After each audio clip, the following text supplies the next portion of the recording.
जिस व्यक्ति को अपनी भावनाओं पर काबू पाना आ गया, वो व्यक्ति अपने जीवन में सफल होगा।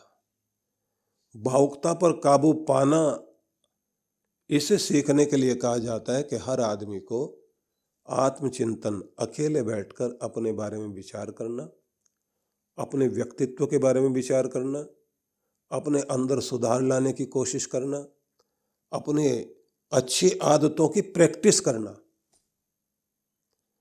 अच्छी आदतों की जब आप प्रैक्टिस करते हैं तो आप ध्यान रख लीजिए कि आप खुद को डिजाइन कर रहे होते हैं।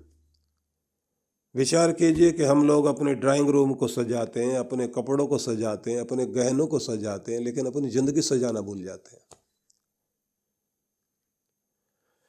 एक अच्छा बड़ा आदमी वो होता है जो अपनी जिंदगी को बहुत समझदारी के साथ उसे सजाता है और वो ये सोचता है कि मेरे किस गुण के द्वारा मैं अपना भी फायदा ले सकूं, दूसरों को फायदा दे सकूं। इस देश में कुछ लोग इस तरह के हुए हैं जिनके कारण हमारा देश आज अगर ऊंचा दिखाई देता है, उन अच्छे लोगों के कारण, क्योंकि उनके अंदर वो बड़प्पन था। अपने लिए भी अच्छा किया, दूसरों के लिए भी अच्छा किया। इस समय में जिन लोगों ने देश के लिए बहुत बड़ा काम किया, बहुत तरह के व्यापारी लोग हैं, लेकिन मुझे रतन टाटा का नाम बहुत बार याद आता है। कोरोना महामारी का समय आया, अब किसी को अपने देश से प्यार है, और जरा सोच के देखिए कि वे लोग, पारसी लोग, जो उजड़ करके आए थे भारत देश ने शरण दी उनको, और यहां आकर इस देश को उन्होंने अपना अपनाया, अपना देश माना, बदला चुकाने की बारी आई। तो क्या बदला चुकाया? टाटा स्टील, आप जरा सोच के देखिए कि भिलाई इस्पात से लेकर के, और जिसको हम जमशेद जी टाटा के नाम पर जमशेदपुर, कितना बड़ा एक नाम है।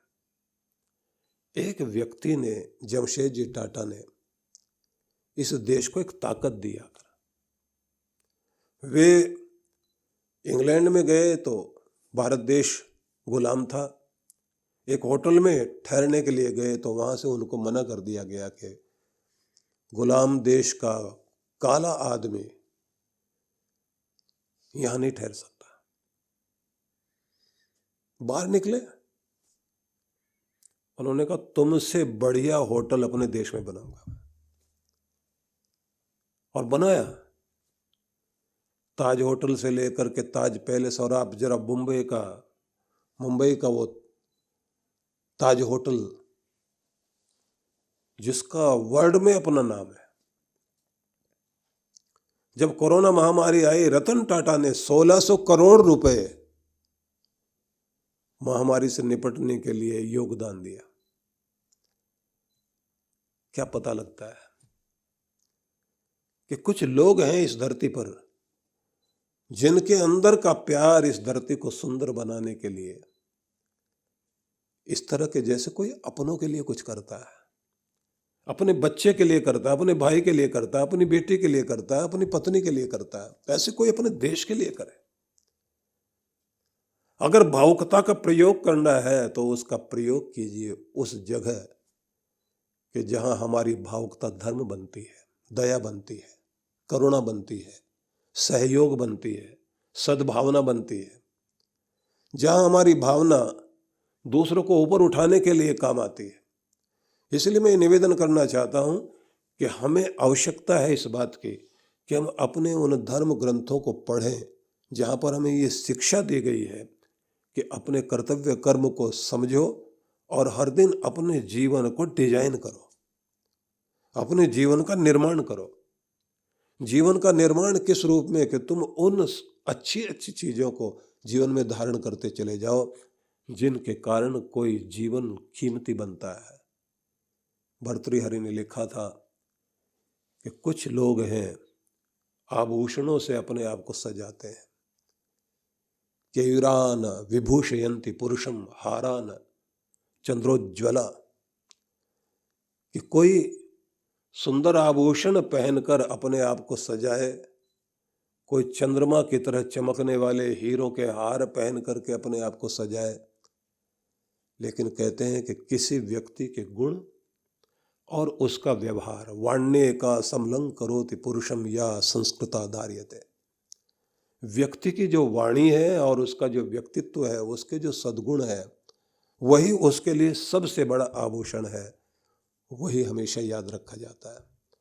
तो मैं सबसे पहले तो ये निवेदन करूंगा कि हम गीता की तरफ चलें, जीवन के विषाद को और विष को निकालकर अपने जीवन को सुंदर बनाने की चेष्टा में लगें और आत्मचिंतन करने के लिए जरूर बैठें और कोई न कोई समय निकालकर हर दिन कुछ अच्छे वाक्य पढ़ें और अगर हो सके हर दिन किसी न किसी सत्संग के कुछ न कुछ वाक्यों को अपने साथ जोड़ना चाहिए, नोट करना चाहिए।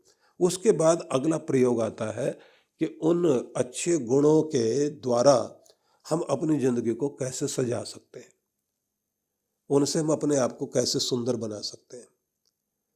सुकरात से किसी ने पूछा कि आपके जीवन में इतने बड़े गुण और अच्छाइयाँ कैसे आई? उन्होंने कहा कि जितने भी मूर्ख दुनिया के लोग हैं, मैंने उनसे बहुत कुछ सीखा है कि मूर्ख आदमी की जिंदगी मूर्ख क्यों कहलाती है, उस आदमी को लोग अपमानित क्यों करते हैं। मैं उसको बहुत ध्यान से सुनता था, देखता था और फिर ये सोचता था कि अगर इस आदमी के अंदर ये कमी है, इसे मूर्ख कहकर इसकी मजाक उड़ाई जा रही है, तो मुझे भी ये कोशिश करनी चाहिए कि कहीं ऐसी मूर्खता मेरे अंदर तो नहीं है। तो लोग तो ज्ञानियों से सीखते हैं, उन्होंने कहा हमने तो मूर्खों से सीखा। सीखने वाला तो कहीं से भी सीखेगा और ना सीखने वाला तो भगवान से भी नहीं सीखेगा। दुर्योधन के सामने कृष्ण भगवान खड़े रहे समझाने के लिए, लेकिन समझने को तैयार हो तो कोई समझे। तो सीखने वाला मूर्ख से भी सीख लेगा और न सीखने वाला भगवान से भी सीखने वाला नहीं है। इसलिए अच्छा हो कि अपने घर में एक पुस्तक रखिए, गीता ही रख लीजिए, आप उसमें उंगली डालकर खोलें और जहाँ जो भी पेज खुल जाए और वहाँ के श्लोक को पढ़ करके आप समझना कि आज का संदेश भगवान का हमारे लिए यही है। और जैसे आप उसको खोल कर पढ़ते हैं और आपको वो संदेश समझ में आता है और सारा दिन आप उसको चिंतन करते हैं, तो आपको समझ में आएगा कि आज का ये प्रसाद मेरे लिए कितना महत्वपूर्ण है, आज का ये संदेश मुझे क्या चीज दे रहा है।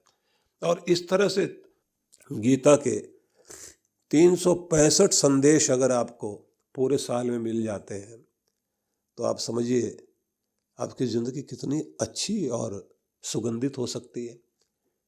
हाँ, ये बात जरूर कहूँगा मैं आपको, हर दिन खुद को निखारने की चेष्टा हर किसी को करनी चाहिए। आपका बंद कमरा भी धीरे धीरे उसके अंदर न जाने कहाँ कहाँ से कितनी कितनी धूल आ जाती है। पूरा दरवाजा बंद करने के बाद भी धूल आ जाती है। और हम लोगों के तो सारे कान भी खुले हैं, आंखें भी खुली हैं, नासिका भी खुली है, मतलब 9 दरवाजे खुले हैं जहाँ से संसार का प्रभाव हमारे जीवन पे आ रहा होता है। सबसे बड़ी इंद्रिय मानी जाती है त्वचा, जिसमें संवेदनाएं चारों तरफ से आती हैं। तो हम तो चारों तरफ से धूल अपने मस्तिष्क में डाल रहे हैं। और जैसे रामकृष्ण परमहंस कहते थे कि हमारा मन हाथी की तरह है कि हाथी को कितना भी नहला धुला करके आप लेकर के आइए, थोड़ी देर के बाद में उठा के अपने ऊपर धूल डालना शुरू कर देगा। हम लोग भी इसी तरह से हैं, कितनी भी अच्छी बातें सुन लें, थोड़ी देर के बाद में वही धूल डालने वाला काम, अपने आप को गंदा करने का काम शुरू कर देंगे। तो इसलिए ये आवश्यक हो गया है कि हर दिन स्नान भी जरूरी है। मन का स्नान, बुद्धि का स्नान, आत्मा का स्नान। आत्मा का स्नान भक्ति है, बुद्धि और मन का स्नान जो है वो सत्संग और आत्मचिंतन, साथ साथ में कोई अच्छे ग्रंथ का पढ़ना। ये रुचि बनाए अपनी। और एक बात और ध्यान रख लीजिए, जिन घरों के अंदर किसी भी शुभ ग्रंथ का पाठ होता है, गुरु की मेहर रहती है जिस घर में, तो वहां पर एक तो कलयुग का दुष्प्रभाव नहीं आएगा। जहां गुरु के प्रति श्रद्धा रहती है वहां बरकत पड़नी शुरू हो जाती है। जहां जिन घरों के अंदर बड़ों का आशीर्वाद रहता है वे लोग हमेशा एक रहते हैं, उनको कोई तोड़ नहीं पाता। इसलिए मैं ये निवेदन करूंगा, ये धर्म साधारण शक्ति नहीं है। फिर से आप लोग ध्यान देंगे कि वो दुखी हैं जो ईर्ष्या में जलते रहते हैं, वे दुखी रहेंगे जो घृणा में पड़े रहते हैं, वे लोग दुखी रहेंगे जो संतुष्ट नहीं रहते, हर समय व्याकुल, कितना भी कुछ मिल जाए उनकी जिंदगी में उसके बाद भी कहेंगे ये क्या है, मैं तो बहुत परेशान, ये इतना और होता तो मैं कितना खुश होता। तो जो संतुष्ट नहीं है, भगवान के दिए का जो धन्यवाद करके नहीं जीता है, वो आदमी दुखी रहेगा। और आगे कहा क्रोध नो, जो क्रोधी आदमी है, बात बात में गुस्सा करता रहता है, कहते हैं ऐसा व्यक्ति अकेला ही रह जाएगा, उसके साथ भीड़ खड़ी भी दिखाई देगी लेकिन उसके दिल से कोई नहीं जुड़ेगा, और वो ऐसा रह जाएगा कि जैसे किसी पेड़ की हरियाली सूख गई हो, उस पर पक्षी भी बैठना पसंद न करते हो। तो इसलिए दुखी है वे लोग जो ईर्ष्या में पड़े रहते हैं, दुखी है वे लोग जो जलते रहते हैं और घृणा करते रहते हैं, वे लोग हमेशा दुखी रहेंगे जो असंतुष्ट हैं, जो तृप्त नहीं है, और वे लोग दुखी रहेंगे जिनको हर समय गुस्सा आता है, नित्य शंकित, और जिनके दिमाग में हर समय दूसरों को देख करके शंका जागती है, डाउट मन में जागता है, ये जरूर मेरा कुछ बुरा करने जा रहा है, ये आदमी यहाँ से होकर गया, इसने जरूर हमारे घर में कुछ कर दिया है। जिनके अंदर बहुत डाउट होता है, जो शंकित रहते हैं, उनके घर में अशांति बनी ही रहेगी। और कहते हैं वो भी हमेशा दुखी रहेगा जो दूसरों के भाग्य पे जीता हो और कर्मशील ना हो। अपने कर्म से जो अपना भाग्य बनाने के लिए कर्मठ बनता है, कहते हैं वही आदमी है जिसका भाग्य थोड़ी देर के लिए उसे जरूर परेशान कर रहा होगा, लेकिन एक दिन दुर्भाग्य को भी सौभाग्य बनना पड़ता है। इसलिए लिखा है षडेते नित्य दुखिता, यही हैं 6 लोग जो लगातार दुखी रहते हैं। तो क्या करें? जिंदगी के विषाद को निकालने के लिए आज से ही एक सबसे पहला काम तो ये कर लीजिए कि बैर विरोध की आदत छोड़ें, और अगर कोई करता भी है तो उसका उपयोग करना शुरू कीजिए। महान पुरुषों ने एक उदाहरण लिखा, और वो उदाहरण भी अपने आप में प्रेरणा देता है। वो कहते हैं कि एक कुत्ता यात्रा पर निकला जिसको 10 दिन में 100 किलोमीटर जाना था, चल पड़ा, अपना गांव छोड़ के बाहर निकला ही था तो दूसरे गांव के कुत्ते मिल गए, उन्होंने भौंकना शुरू कर दिया, क्योंकि ईर्ष्या, कुत्तों का बैर तो बहुत बड़ा बैर माना जाता है। हालांकि कुत्तों के पास में एक बड़ा गुण होता है कि कुत्ते हमेशा पराये को देख करके ही भौंकते हैं, अपने को देख करके वो कभी कुछ नहीं कहते। इंसान के साथ एक मुश्किल ये है कि इसको जो प्रॉब्लम होती है वो जाने पहचाने की तरक्की से बहुत होती है। अनजाना आदमी कितनी भी तरक्की करे, इसे कोई फर्क नहीं पड़ता, उसको देखकर ईर्ष्या होती नहीं, उसको देखकर जलन नहीं होती। अनजाना आदमी तरक्की करता रहे हमारी बला से, लेकिन हमारे साथ पढ़ने वाला, हमारे पड़ोस में रहने वाला, हमारा अपना रिश्तेदार वो तरक्की कर जाए हमारे होते हुए, कैसे बर्दाश्त कर ले? तो बर्दाश्त नहीं होता। तो लोग एक दूसरे को दुखी करने में लगे रहते हैं, जिसको कहते हैं ना कि अपने दुख से इतने दुखी नहीं जितना दूसरों के सुख से दुखी। तो गांव के बाहर निकलते ही दूसरे गांव के कुत्ते मिल गए, उन्होंने विरोध करना शुरू किया कि कहाँ जा रहे हो, इधर आ नहीं सकते, नहीं तो हम सब मिल के तुम्हें काटेंगे। इसने देखा कि ये तो गांव गांव में मिलेंगे हमको, और हमने तो 10 किलोमीटर हर दिन पार करना है, 100 किलोमीटर की यात्रा करनी है, तो ये तो बड़ी मुश्किल बात रहेगी। उसको लगा कि अगर इन ईर्ष्यालु लोगों को, जलन करने वाले लोगों के साथ अगर हम लड़ने में लगे रह गए तो यात्रा तो रुक जाएगी। वो उनकी तरफ देखता रहा, वो भौंकते रहे, काटने के लिए आते रहे, और इसने दांव लगा करके, पैंतरा बदल करके उनसे आगे निकल आया। अब उनकी तो आदत पीछा करने की है। उन्होंने पीछा करना शुरू किया, दौड़ाना शुरू किया, ये इस गांव को पार कर गया। अब समझ लीजिए कि जो यात्रा उसने 10 दिन में पूरी करनी थी, वो 3 दिन में पूरी हो गई भाई लोगों के कारण। ईर्ष्यालु लोग मिल गए तो वो दौड़ाते रहे। उसने उसका फायदा क्या लिया कि डर के पीछे नहीं मुड़ना, घूम के पैंतरा बदल करके इनको जवाब ना दे करके इन्होंने तो पीछा करना, दौड़ाना है, मुझे इनसे आगे निकलना है। आप ईर्ष्या करने वालों से आगे निकलने की चेष्टा कीजिए, उनको गिरा करके, नीचा दिखा करके।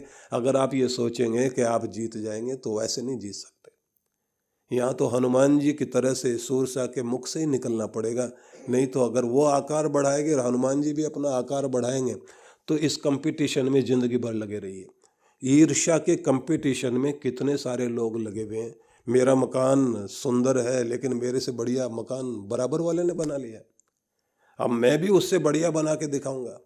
उसकी गाड़ी मेरे से ज़्यादा अच्छी है, मैं भी वैसी लेकर आऊँगा।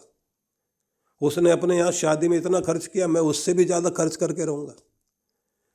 तो ये सारी वो चीज़ें हैं कि जो हम लोगों के जीवन को, उसकी खुशी को बर्बाद कर देते हैं। इसलिए मैं ये फिर आपको याद कराना चाहता हूँ कि चाहे ईर्ष्यालु हो, घृणा करने वाला हो, क्रोधी व्यक्ति हो, या फिर असंतुष्ट व्याकुल व्यक्ति हो, या शंका करने वाला डाउटफुल व्यक्ति हो, तो दूसरों के भाग्य पर निर्भर करने वाला व्यक्ति कि ये मेरा भला करे, इससे मेरा भला हो, और खुद कर्म ना करे, कहते हैं ये लोग हमेशा दुखी रहते हैं, क्योंकि इन लोगों ने अपनी जिंदगी को विषादपूर्ण बना लिया। और विषाद से बाहर निकलने का नियम ये है कि आप अपने जीवन के रथ पर, जिस तरह से अर्जुन ने अपने जीवन के रथ पर कृष्ण को बैठाया और उनके आदेश के अनुसार चलने के लिए तत्पर हुआ, तो विजय मिली अर्जुन को। और अर्जुन को जो 12 नाम से कृष्ण ने पुकारा, अर्जुन के 12 नाम आप गीता में देखेंगे, और एक वर्णन आता है कि जिस समय उससे पूछा गया कि तुम्हारे शरीर को देखकर के, हाव भाव को देखकर हम नहीं समझ सकते कि आप अर्जुन हो, तो आप अपने 12 नाम बताइए, क्योंकि बृहन्नला बने हुए थे अर्जुन। तब उन्होंने अपने 12 नाम बताया और कहा कि ये 12 नाम ही नहीं है, ये मेरा 12 अक्षरों का व्यक्तित्व है। मैं यही कहूँगा आपसे, अपने व्यक्तित्व को उस रूप में ढालिए कि आप साधारण अर्जुन ने वीर अर्जुन बन सकें, और जीवन को दिशा देने के लिए अपने आप को अपने गुरु के साथ, अपने भगवान के साथ, इष्ट देव के साथ, और अपने उन नियमों के साथ जोड़िए जिन नियमों के आधार पर जिंदगी सुंदर बनती है। तो कल से हम लोग भगवान श्री कृष्ण के सीधे सीधे संदेश को श्लोक वाइज सुनते जाएंगे और विचार करेंगे।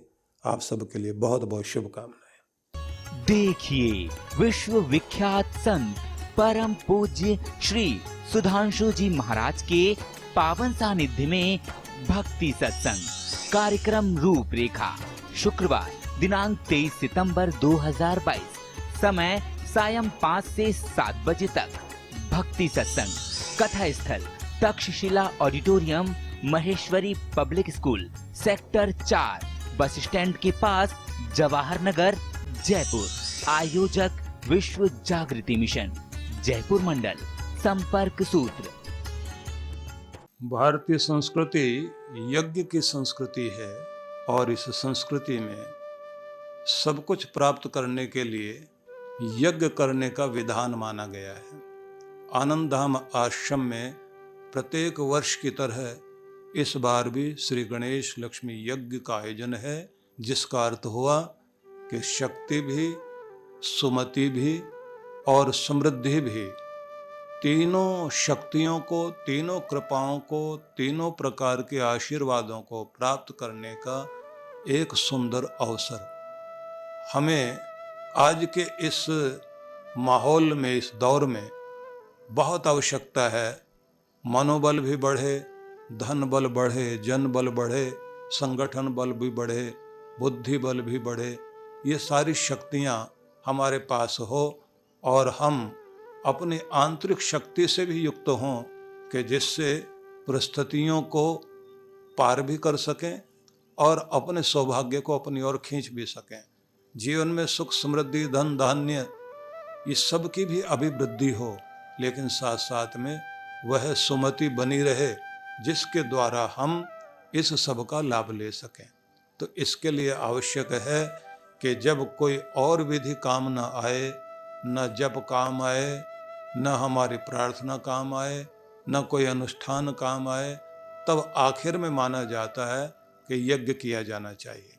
तो यज्ञ करने के लिए फिर ऐसा अवसर जहाँ यज्ञों की हर दिन आहुति, यज्ञों के द्वारा आहुति हर दिन दी जाती है, ऐसा स्थान, ऐसी तपोभूमि, ऐसी यज्ञ भूमि, आनंद धाम की भूमि, जहाँ पर हमारे वटुक ब्रह्मचारी हर दिन यज्ञ करते हैं, जहाँ पर हर दिन पाठ होता है, हर दिन भगवान का अभिषेक होता है, हर दिन ही यहाँ साधना होती है।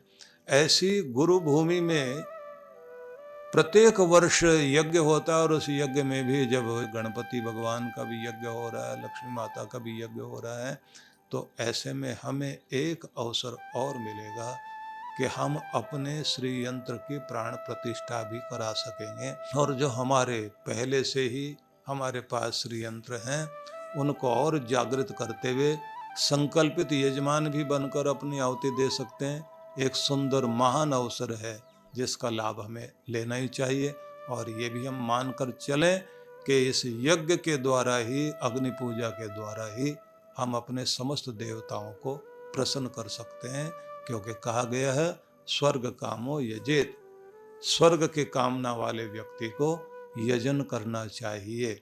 और यज्ञो वै विष्णु, भगवान का रूप ही यज्ञ है। आहुति दी गई, भगवान को प्राप्त हुई, भगवान प्रसन्न हुए और आपने प्रार्थना की, उन्होंने तथास्तु कहा, तो आपका काम बन गया। तो सभी के लिए बहुत बहुत मंगल कामनाएं। आमंत्रण स्वीकार कीजिए और आप पधारिए। निश्चित रूप से आप इसका लाभ ले सकेंगे। मंगल कामना करता हूँ।